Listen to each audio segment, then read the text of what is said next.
Have you ever noticed? The most dangerous man in the room is rarely the one talking.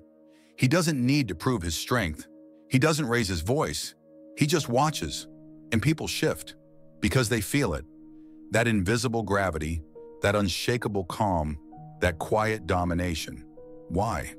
Because he follows one rule. Power is never announced, it's perceived. And the ones who understand that rule don't chase control, they become it. Section 1. The power of silence. Silence is not weakness, it's calculation. It's a refusal to hand over your power just to be understood. Most people panic in silence. They fill it with excuses, with apologies, with explanations they think will save them. But the wise man knows, the more you explain, the more power you bleed. They can't control you if they don't understand you. They can't provoke you if you don't react. This is the first rule of psychological warfare. Control your reaction, or someone else will. Machiavelli once warned, a man who is used to acting on impulse is easily ruled by one who is not. When you stop reacting, you become unreadable. When you become unreadable, you become uncontrollable. That's when they fear you. Section 2. Predictability is a weakness. They're watching you. They memorize your habits, your triggers, your comfort zones. Why? Because predictability is leverage. Every time you respond the same way, they get closer to owning you. That fake laugh you give to avoid tension, they clock it. That need to explain when someone's disappointed in you, they bank it.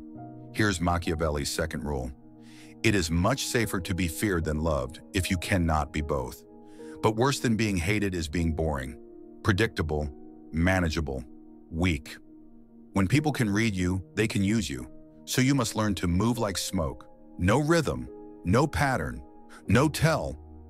Be the question they don't want to ask, not the answer they already know. Section 3. Mystery forces. Projection. When you go silent, they start guessing. They fill the void with their own fears, their own guilt, their own story.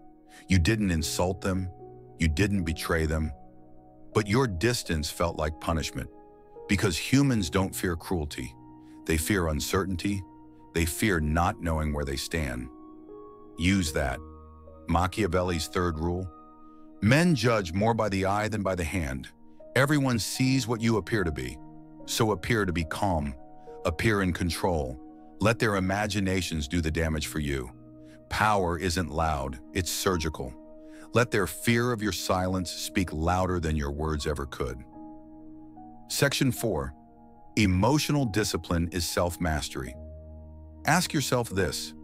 Why do certain people have the power to upset you so easily? Why do a few words make you spiral? Why do you keep trying to explain yourself to those who've already made up their minds? Because you haven't mastered your emotional reflexes. You're still playing by their script. Here's Machiavelli's fourth rule. A man who controls others must first control himself. Your anger, your guilt, your need for validation. They're levers, and manipulators are experts at pulling them. But the man who doesn't flinch, the man who doesn't rage, who doesn't beg, who doesn't need, he's the one they can't manipulate. When you stop being emotionally readable, you become a psychological mirror, and most people are terrified of what they'll see reflected. Section 5. Selective vulnerability is strategy. This doesn't mean you become a brick wall. Real power isn't about being untouchable. It's about being inaccessible by choice. Selective vulnerability is your shield. You reveal what you choose when it serves your purpose. Not because you feel pressured, not because they expect it. Machiavelli's fifth law. A wise man should appear merciful, faithful, humane, but be capable of the opposite. Be kind, but don't be owned by kindness. Be generous, but never be driven by guilt. Don't bleed in front of those who haven't earned your pain. Don't share your soul with those who only want ammunition. Your truth is not free. It's a currency. Spend it wisely. Section 6. Guilt is the oldest leash. Most of what you do for others isn't really for them. It's to silence the guilt that claws at you when you say no. You answer calls you don't want to take. You say yes when your gut screams no. You apologize for things you didn't even do. That's not virtue, that's compliance. Machiavelli understood this deeply. His sixth rule: you must learn how not to be good, not evil, just unwilling to be exploited under the disguise of morality. The manipulator doesn't shout. They sigh, they frown. They wish you could be more like you used to be, and that's all it takes. They don't need to break you. You break yourself, with guilt as the hammer. The cure: let the guilt come, and don't flinch. Section 7. Praise is a hidden chain. They say you're loyal. They say you're kind. They say you're always there.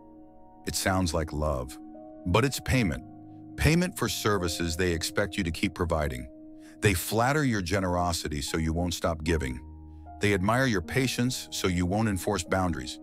They call you strong so you won't admit you're tired. Machiavelli's seventh rule: men are quick to flatter and slow to repay. They'll praise you into servitude, and you'll thank them for it. So hear the compliments. Smile if you must, but never need them, because the moment you need validation, you are for sale. Section 8. Conflict is power. Here's a truth most won't admit. People say yes, not out of loyalty, but out of fear of conflict.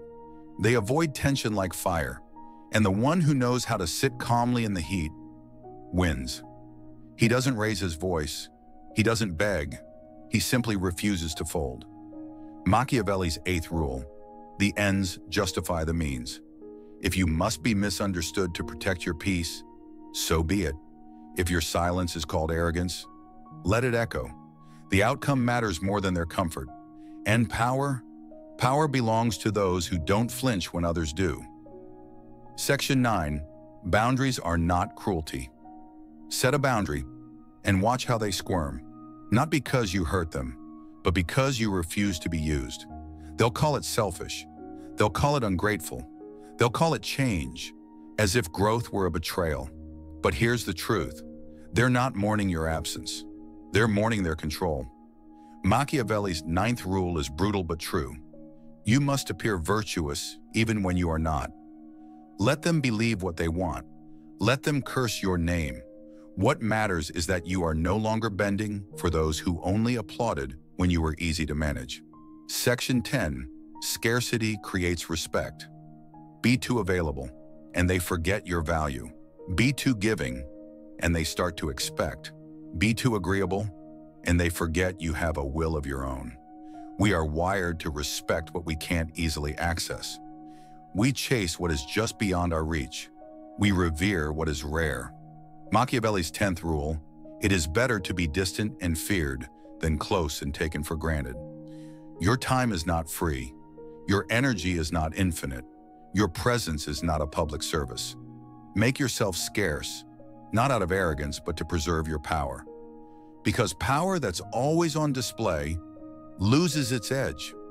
Understand this. There are only two kinds of men in this world: the ones who are controlled and the ones who are remembered.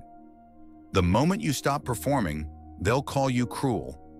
Let them, because the moment they realize they can't own you is the moment they finally respect you, and that is when you become untouchable. If you've made it this far, you're not just scrolling, you're searching for something deeper. Thanks for trusting me with your mind. If this spoke to you, like the video, hit subscribe, and share it with someone who needs to reclaim their power. Until next time, stay sharp and think deeper.